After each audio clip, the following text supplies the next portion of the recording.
Yasco சட்ஸ் and dhotis. Minnambalam நேயர்களுக்கு வணக்கம். நான் விஷால் பொலிவர். இன்றைய நேர்காணலில் நம்மோடு இணைந்திருக்கிறார் பத்திரிகையாளர் சுவாமிநாதன். வணக்கம். வணக்கம். தமிழ்நாடு வாக்குப்பதிவு நீங்க பார்த்திருப்பீங்க, செய்திகள் எல்லாம் வரலாற்று காணாத வாக்குப்பதிவு அப்படின்னு சொல்லிட்டு அது தொடர்பாக நிறைய விவாதங்களும் கடந்த 2 நாட்களாக நம்ம பார்த்துட்டு இருக்கோம். இந்த வாக்குப்பதிவு அப்படின்றது எப்பவும் போல இயல்பா வந்தது அப்படின்னு நம்ம ஒரு பக்கம் எடுத்துக்கிட்டா கூட, இந்த வாக்குகள் அப்படின்றது எப்படி ஷிஃப்ட் ஆயிருக்குன்னா நீங்க பாக்குறீங்க. ஒவ்வொரு மண்டல வாரியாக வந்திருக்கக்கூடிய வாக்கு சதவீத அடிப்படையில, குறிப்பா நீங்க இருக்கக்கூடிய இந்த தென் மண்டலம் எடுத்துக்கிட்டோம்னா வாக்கு சதவீதம் ரொம்ப குறைவா இருக்கிறத நம்மளால பார்க்க முடியுது. அந்த பகுதியில குறைவான வாக்கு சதவீதம், அதுக்கு என்ன காரணம்? அங்க யாருக்கான வாய்ப்புகளா இருக்குதா நீங்க பாக்குறீங்க? ரொம்ப முக்கியமான ஒரு இடம் என்னன்னா, வாக்கு சதவீதத்துல ஒரு தலைகுனிவான விஷயம் நான் சொல்றது, தமிழ்நாட்டிலேயே படித்தவர்கள் அதிகம் நிறைந்த மாவட்டம் கன்னியாகுமரி.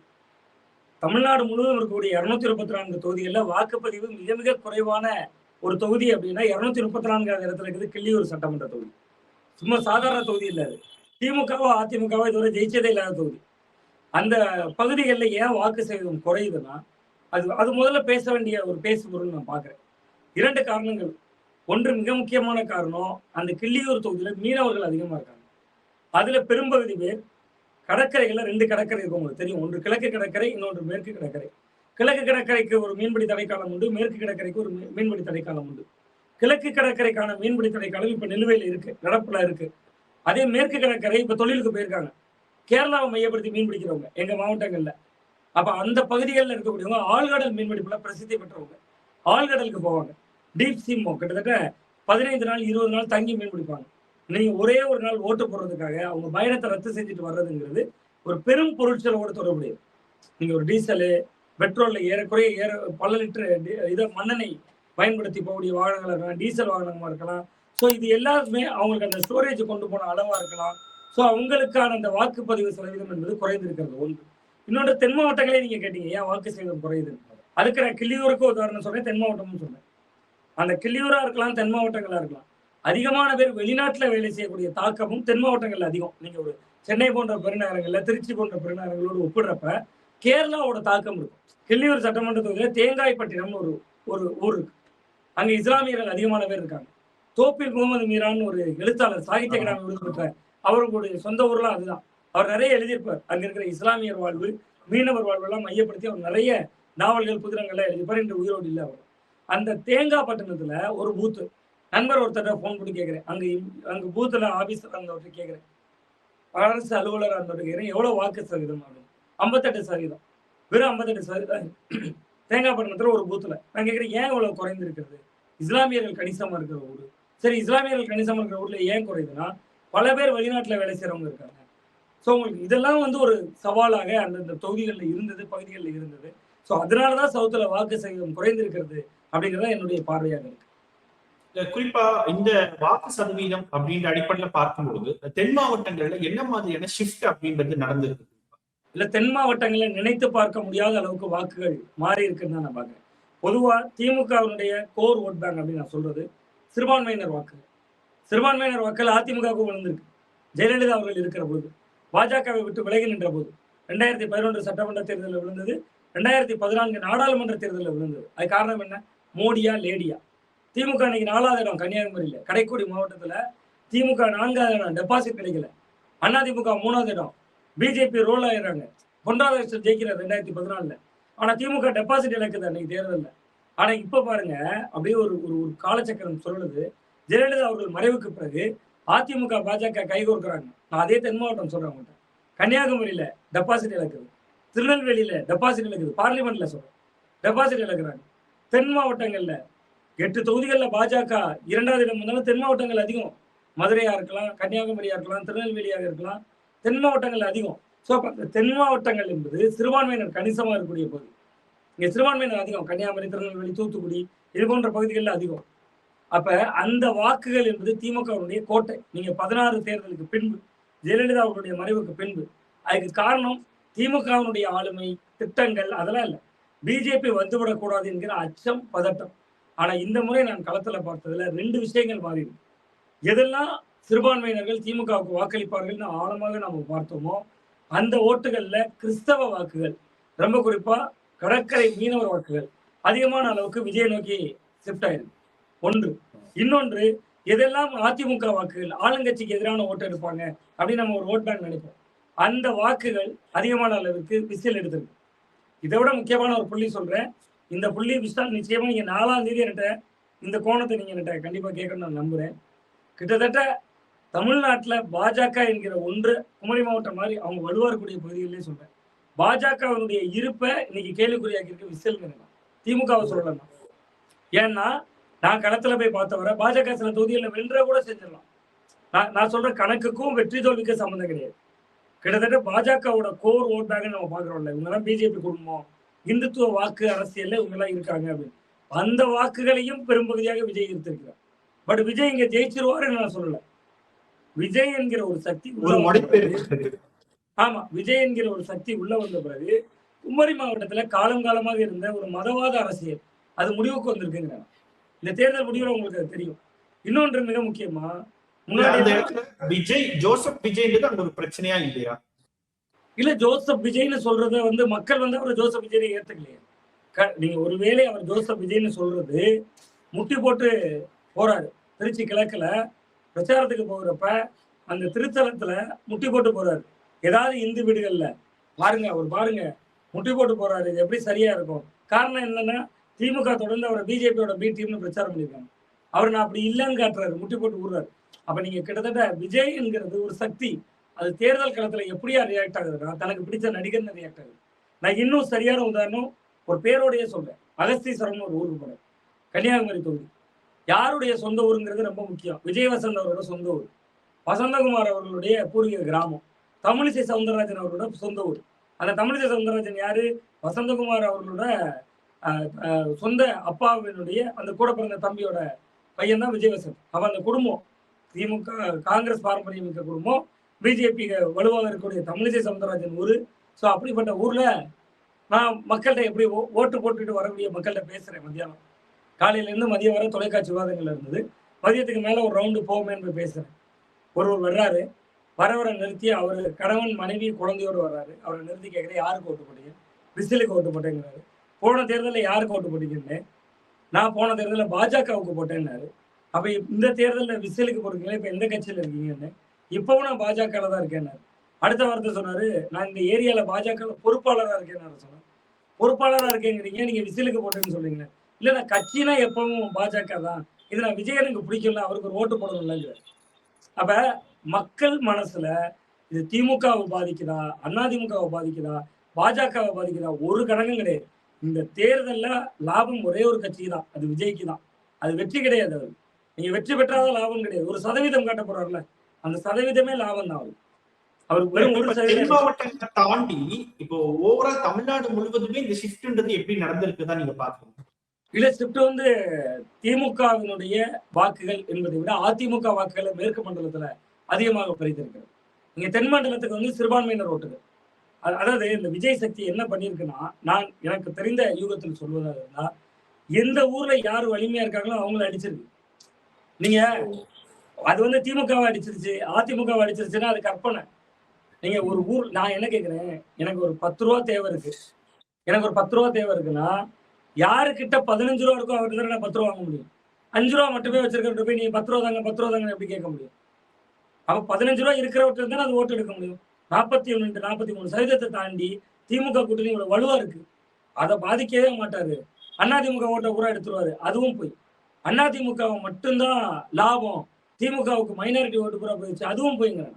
அவர் எடுக்கிற ஓட்டுங்கிறது, அதாவது என்னுடைய யூகம் சரியாக இருந்தா திமுகவால் பலன் பெற்றவர்கள் பெரும்பகுதி ஓட்ட திமுக எடுத்திருக்கு. அதிமுக அந்த குடும்பம், அதனால் பலன் பெற்றவர்கள் ஓட்ட அதிமுக எடுத்திருக்கு. சாமானிய அரசியலுக்கு அப்பாற்பட்ட மக்கள் இருக்காங்க, அவங்கதான் பெருந்தொகை. நீங்க அரசியலோடு தன்னை நேரடியா தொடர்பு படுத்திக் கொள்ளக்கூடிய குடும்பங்கள் என்பதை விட அரசியல் தொடர்பற்ற குடும்பங்கள் இருக்குல்ல, அதுல ஒரு 20-22% விஜய் எடுத்திருக்கு. அதனால அது மேற்கு மண்டலம் அதிமுக கோட்டையை அங்க அவர்களுக்கு பாதிப்பு. நீங்க சென்னை போன்ற மண்டலங்கள்ல திமுக கோட்டை போன தடவை எங்க ஜெயிச்சது? அதிமுக 16 தொகுதியில. நீங்க மொத்தமா இந்த மண்டலத்துல சென்னை, காஞ்சிபுரம், திருவள்ளூர் எடுத்தீங்கன்னா கூட அதிமுகவோட வெற்றி எவ்வளவு? அப்ப அங்க இன்னைக்கு விஜய் சொல்ற மாதிரி திமுக தாவேக்காக்கு தான் போட்டிங்கிறது சென்னைக்கு எடுப்படுத்துக்கிறாங்க. அப்ப அந்த மாதிரி இடத்துல வலதுசாரிகள் ஒரு சின்ன சேதமானாலும் கூட அதிமுக வலதுசாரிகள் தங்களோட ஓட்டு வங்கியை தக்க வச்சாலும் அது திமுக தானே பாதிக்கும். அப்ப அதனால அது களத்துல ஒரு கட்சியை பாதிக்கல. நான் இப்பவும் சொல்றேன், விசில் என்பது அவியல். அதுல கத்திரிக்காய் அவியல் பாத்தீங்கன்னா உங்களுக்கு தெரியும், கத்திரிக்காய் இருக்கும், உருளைக்கிழங்கு இருக்கும், மாங்காய் இருக்கும், எல்லா காய்கறியும் இருக்கும். அது மாதிரி விஜய் எடுக்கக்கூடிய ஓட்டுல இல்லாத கட்சியே இருக்காது. எல்லா கட்சி ஓட்டையும் அவர் எடுப்பார். ஒரே ஒரு கட்சி ஓட்டு எடுக்க மாட்டார்னு நினைக்கிறேன். சமத்துவ மக்கள் கட்சி அதை கலைச்சிட்டாரு. அதனால அது மாதிரி இந்த லட்சிய திமுக அவர் தேர்தலில் நிக்கல. அதனால இப்படிதான் நம்ம அதை வகைப்படுத்த முடியும். மற்றபடி அவர் எல்லா கட்சி ஓட்டையும் தான் எடுக்க போகிறார் விஜய். அதுதான் எடுக்கிறார் அப்படின்னா யாருக்கு அது லாபமா இருக்கு, யாருக்கு அது நஷ்டமா போகுது, இல்ல அது ஓவரால் அந்த ரிசல்ட் எப்படின்றது கணிக்க முடியுதா? அதாவது திமுகவுக்கு லாபம் போகும், அதுல சந்தேகமே இல்லை. ஆளுங்கட்சிக்கு எதிரான ஓட்டுகள் சிதைக்கப்படுறதுல திமுகவுக்கு லாபம். ஆனா ஒருவேளை விஜய் என்கிற சக்தி வரலைன்னா மு.க. ஸ்டாலின் அவர்கள் சொன்னதை போல 200 தான், வெல்வோம் 200, படைப்போம் வரலாறு. அதிமுக நான் இன்னும் கேட்கிறேன், நீங்க விஜய் பிரிக்கிற கதையை விட்டுருங்க. பிரிப்பதற்கு முன்பாக நடந்த ஒரு சம்பவத்தை சொன்னேன். விஜய் வரல, 2024 தேர்தல் முடிவு எப்படி இருந்துச்சு? அதிமுக பாஜக அந்த அலையன்ஸ் மேல கல்லை வீசுவதற்கு எளிமையான ஒரு கண்டென்ட் இருக்கு, பாஜகவுக்கு அடிமைங்கிறது இருக்கு. இன்னைக்கும் நம்ம யூடியூப் சேனல்ல ஒரு அண்மையில ஒரு எனக்கு ரொம்ப ஆச்சரியமா இருந்தது. ஒரு அதிமுகவை சேர்ந்த ஒரு நண்பர் ஒரு இன்டர்வியூ கொடுத்துருக்காரு ஒரு சேனலுக்கு. எனக்கு பதட்டப்பட்டு அடிக்கிறார், சார் என் இன்டர்வியூ வந்திருக்கு சார் யூடியூப்ல, அந்த லிங்கை நான் நிறைய பேருக்கு அனுப்புறேன். சரி சார், அதனால என்ன? அந்த லிங்கில் போய் என் வீடியோவை பாருங்கன்னு கிளிக் பண்ணா ஸ்டாலின் தொடரட்டும் தமிழ்நாடு வெல்லட்டும்னு முதல்ல வருது சார். சார் அது விளம்பரம் சார், அது ஒன்றும் பண்ண மாட்டாங்க, முடியாது சார், அந்த சேனலுக்கு அதுக்கு சம்மந்தம் இல்லை. இல்லை சார், நான் இந்த வீடியோ அனுப்ப பயமா இருக்கு, எனக்கு ஓட்டு போடணும்னு நினைக்கிறவங்க கூட மாறிடுவாங்க. அப்போ அந்த அளவுக்கு சோசியல் மீடியால டிஎம்கே ஸ்ட்ராங். நான் கம்பேர் டு அதிமுக சொல்றேன், நான் நாம் தமிழரையோ சீமானையோ இதையோ ஒப்பிடலை, விஜயோ ஒப்பிடலை. அப்ப நீங்க இன்னைக்கு விஜய்ங்கிற ஒரு ஃபோர்ஸ் இல்லைன்னா டிஎம்கேக்கு 200 நிச்சயம்.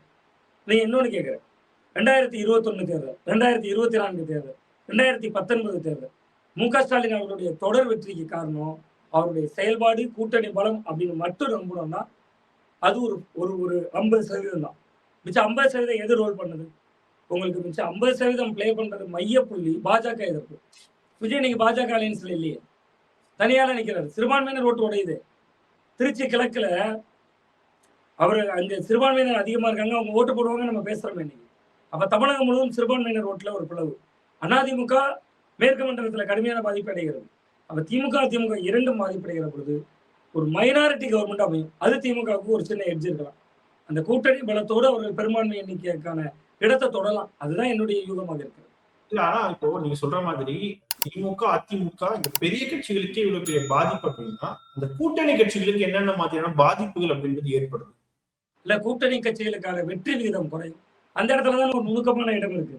பெரும்பாலும் தனிச்சின்னம் இல்ல. நீங்க அந்த திமுக ஆழமா உள்வாங்கியிருக்காங்க, அதனாலதான் தனிச்சின்னம் கொடுக்கல.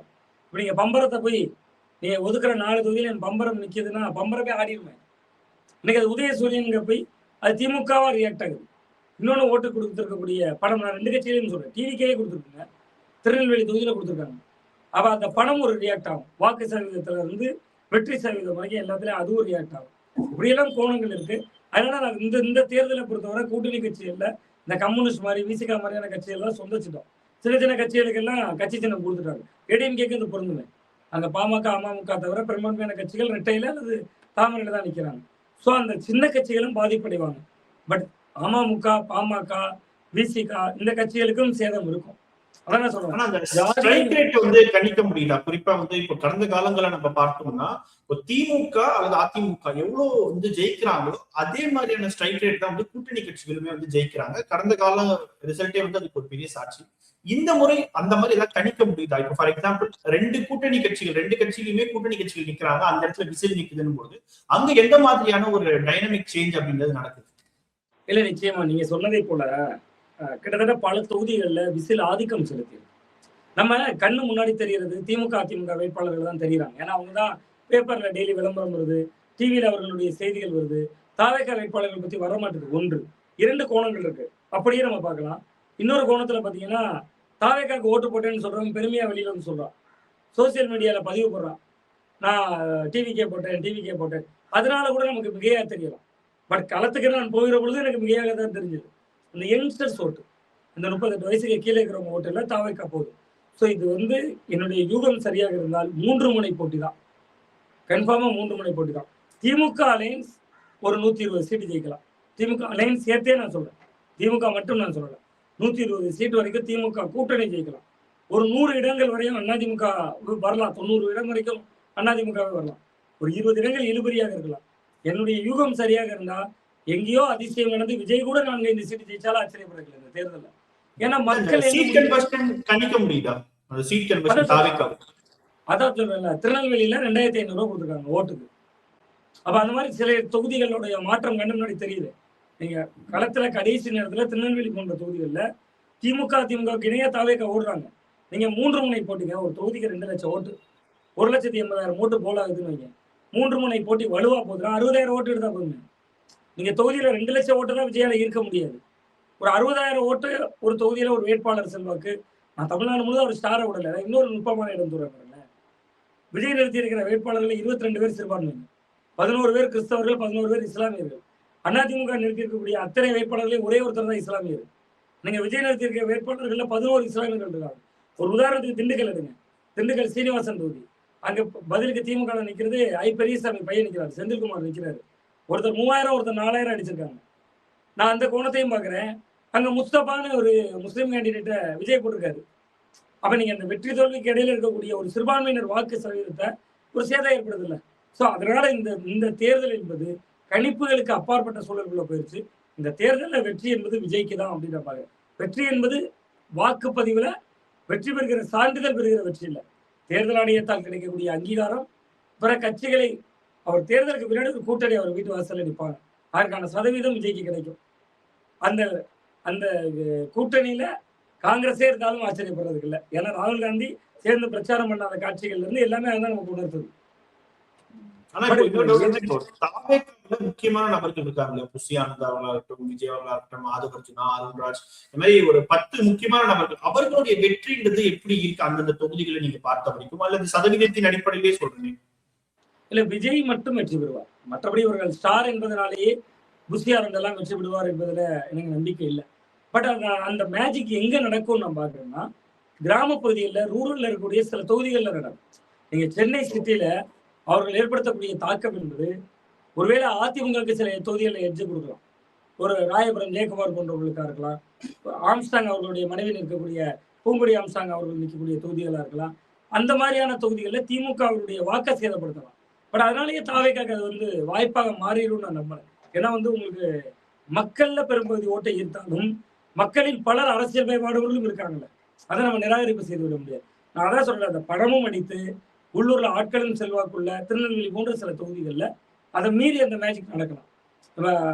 வெற்றி விகிதத்தினுடைய வாய்ப்பு குறை. நீங்க ஒரு உடைத்து சொல்றதா இருந்தா, கடந்த தேர்தலில் கிள்ளியூர் சட்டமன்ற தொகுதி, நான் வாக்குப்பதிவு குறைவா இருக்கிற தொகுதி உதாரணம் இருக்கு. காங்கிரஸ் சட்டமன்ற குழு தலைவர் ராஜேஷ்குமார் அந்த தொகுதியினுடைய எம்எல்ஏ, 10 ஆண்டுகள் எம்எல்ஏ. அவர் 2 ஆண்டுகள் தொடர்ந்து ஜெயிக்கிறார், 2 தடவையா. ரொம்ப நல்ல மனிதர், ரொம்ப நல்ல நண்பரும் கூட. ஒரு ரொம்ப நல்ல மனிதர். 55,000 ஓட்டு தேசத்துல போன தடவை ஜெயிச்சாரு. இந்த தடவை 10,000 ஓட்டு தேசத்துல ஜெயிப்பாரு. இந்த 40,000 ஓட்டு எங்க போச்சுன்னா விசில் ஊதிட்டு போயிடுச்சு. கடற்கரைகளில் இருக்கிற ஓட்டு பூரா ஒன் சைட் ஆயிடுச்சு. அவர் 10,000 ஓட்டு அவருக்கு லீடிங் குறையுதுன்னா, என்னுடைய கேள்விதான், ஒரு 55,000 ஓட்டு லீடிங்ல இருந்த தொகுதியில அந்த லீடிங் 20,000மோ 15,000மோ சுருங்குதுன்னா, வெறும் 5,000 ஓட்டுல ஜெயிச்ச தொகுதியிலே 23 தொகுதி இருக்கு திமுக. 5,000 ஓட்டுல ஜெயிச்ச தொகுதியிலே 16 தொகுதி இருக்கு அதிமுக. அங்க முடிவுகள் எப்படி மாறும்? இந்த தேர்தலில் நீங்க 100% ஜெயிப்பார் நினைச்ச வேட்பாளர் தோப்பாரு. நம்ம 100% தோப்பார் நினைச்ச வேட்பாளர் ஜெயிப்பாரு. உங்களுக்கு விஜய் யார் ஓட்டு எடுப்பாரு எப்படி தெரியும்? நீங்க அவர் டிஎம்கே ஓட்டே எடுக்கிறாரு. இறுதியா நம்ம பார்க்கும்போது என்னன்னா, அப்போ எல்லா இடத்துலயுமே அந்த ஒரு டேமேஜஸ் அப்படின்றது நடக்கும் அப்படின்றது நீங்க சொல்றது புரியுது. பட் அதை தாண்டி ரூரல் அர்பன் அப்படின்ற அந்த பிரிவு இருக்கா? நிச்சயமா இருக்கு. நான் நாகர்கோவில் தொகுதியும் பார்த்தேன், கன்னியாகுமரி தொகுதியும் பார்த்தேன். கன்னியாகுமரி உங்களுக்கு கிராமப்பகுதி, அங்க ஒரே ஒரு நகராட்சி தான் கன்னியாகுமரி நகராட்சி. அதுவும் கூட சின்ன ஊர் தான், அது இப்பதான் நகராட்சி ஆக்கப்பட்டது. நாகர்கோவில் கார்பரேஷன், நான் அந்த கார்பரேஷனுக்குள்ள போறேன். பிஜேபி ஓட்டு அவ்வளவும் தாவேக்கா விழுது. தோட்டத்துக்கு நேரடியாக தாமரை சின்னம் போட்டிட்ட தொகுதி. இன்னொரு பகுதி ஒரு கிறிஸ்தவர்கள் பெரும்பான்மையா இருக்கக்கூடிய ஒரு பகுதிக்குள்ள போறேன். 7 பசங்க தேநீர் குடிச்சிட்டு இருக்காங்க. நான் பொதுவாக தரவுகள் சொல்லும் போது நான் களத்துல பார்த்ததை பதிவு செய்றேன். அந்த 7 பசங்க நிக்கிறவங்க கிட்ட போய் நிக்கிறேன், ஓட்டு யாருக்கு தம்பி அப்படின்னு. ஒரே ஒரு பையன் மட்டும் திமுக தான். 7 பேரும் மற்ற 6 பேரும் கிட்டத்தட்ட டிவிகே விசில் அப்படின்ட்டு அந்த பையன் சொன்னேன், நீ என்னடா டிஎம்கேக்கு போடுவேன்னு சொல்றேன்னு அவங்களுக்கு முன்னாடி ஆர்குமெண்ட் ஆகி அப்படி பேசிக்கிறாங்க. அப்ப நான் கிட்டே ஓட்டுக்கு பணம் கொடுக்குறாங்களே உங்க ஏரியாக்கெல்லாம் வந்துருச்சாங்க. 2 கட்சியும் கொடுத்துட்டாங்க. 2 பேரும் கொடுத்துட்டாங்கல்ல, அப்ப யாரோ ஒரு ஆளுக்கு உண்மையா இருக்கணும்ல நீங்க அப்படின்னு கேட்குறேன். ஜனநாயகத்துல பணம் கொடுக்கறது தப்பு, அதை நம்ம கண்டிக்கிறோம், அது வேற. 2 பேர்ட்டே காசு வாங்கிங்களா, இப்ப யாருக்கா ஒரு ஆளுக்கு உண்மையா இருக்கணும்ல. 2 பேரும் கொடுக்குறாங்க, 2 பேர்ட்டே வாங்கியிருக்கோம், அதனாலதான் 2 பேருக்கு இல்லாம விசிலுக்கு போடுறேன் அப்படின்னு. அப்ப நீங்க மக்களுடைய முடிவு மனநிலை என்பதெல்லாம் தொகுதிக்கு தொகுதி இது நகர பகுதி. இதே இது கிராம பகுதியில் பார்த்தீங்கன்னா கமிட்மெண்ட் ஓட்டு போடுறாங்க. ஐயோ நமக்கு தந்துட்டாங்க, தந்ததுனால 2 ஓட்டு இந்த குடும்பத்துக்கு போடுவோம், கட்சிக்கு போடுவோம், 2 ஓட்டு அந்த கட்சிக்கு போடுவோம்னு நினைக்கிறாங்க. இந்த தேர்தலில் பணம் பெரிய தாக்கத்தை ஏற்படுத்தியிருக்கு. இதை நான் சொன்னதன் மூலமா ஜனநாயகத்தை நம்ம கேலி கூத்தாக்குறோம்னு நினைச்சு விடக்கூடாது என்பதற்காக இன்னொரு தடவை சொல்றேன். 543 கோடி தேர்தல் ஆணையமே பறிமுதல் செஞ்சிருக்கு. அப்ப தேர்தல் ஆணையமே 543 கோடி பறிமுதல் செஞ்சிருக்கும் போது நம்ம இதை பேசலாம், தடை இல்லைன்னு. அப்ப எல்லா கட்சிகளும் பணமும் கொடுத்துருக்காங்க, அதுவும் ஒரு தாக்கத்தை ஏற்படுத்தும். பட் ஃபைனலா என்னுடைய யூகம் சரியாக இருந்தால் திமுகவுக்கு அந்த அணியாக ஒரு ஆட்சி அமைப்பதற்கான ஒரு மைனாரிட்டி அரசு அமைவதற்கான வாய்ப்பு இருக்கலாம். பட் வலுவான எதிர்கட்சியாக அதிமுகவும் திரும்பி இருக்கும். தன்னை ஒரு தாக்கப்பிடிச்சு நின்றும் தான் நான் பார்க்கிறேன். பட் விஜய்க்கு தொகுதிகளாக இது குறைவாக இருந்தாலும் சதவீத அடிப்படையில 2026 அவருடைய இலக்கு இல்லாமல் 29 ஒரு வலுவான அணி அமைப்பார் அப்படின்னு தான் நான் பார்க்கிறேன். இல்ல அப்போ இறுதியா ஒரு கேள்வினா, கிங் மேக்கர் அப்படின்ற ஒரு இடத்துக்கு கூட மூவ் பண்ணாதான் இல்ல, கிங் மேக்கர்ங்கிறத உங்களுக்கு ஒரு 30 தொகுதி ஜெயிச்சா ஒரு கை காட்டுற ஆளுதான் முதல்வர் அப்படின்னு சொன்னா அது கிங் மேக்கர். இந்தியாவினுடைய கிங் மேக்கரா காமராஜர் அவர்கள் இருந்த காலங்கள் எல்லாம் நம்மள்ட்ட இருந்தது. அவ ஒரு கிங் ஆகணும், அது கிங் மேக்கர் ஆகணும். இந்த தேர்தலில் அவர் என்ன ஆவார்னு நான் பாக்குறேன்னா, கிங்கும் இல்லை கிங் மேக்கரும் இல்லை, மக்கள் மனதுல ஒரு நம்பகத்தன்மை. விஜய் இவ்வளவு பெர்சன்டேஜ் எடுத்துட்டாருன்னு தோணும். இன்னொன்று, இவர் ஏதாவது மேஜிக் நடந்து ஒரு 5 தொகுதியிலோ 6 தொகுதியிலோ ஜெயித்தால் கூட அதை விட தனிப்பெரும்பான்மையோடு இல்லாத சூழலிலும் கூட்டணி பலத்தால திமுக கரை சேரும் அப்படின்னு தான் நான் பாக்குறேன். ஸோ இந்த தேர்தல் விஜய் என்பது அவரை பிரமிப்பாக தமிழக மக்கள் பார்க்கக்கூடியதற்கான ஒரு வாய்ப்பு அப்படின்னு தான். நிச்சயமா தொடர்ந்து பேசுவோம். உங்கள் நேரத்திற்கும் கருத்து பதிவுக்கும் மிக்க நன்றி. யாஸ்கோ சட்ஸ் அண்ட் தோத்திஸ். மின்னம்பலம்.com தமிழின் முதல் மொபைல் பத்திரிகை.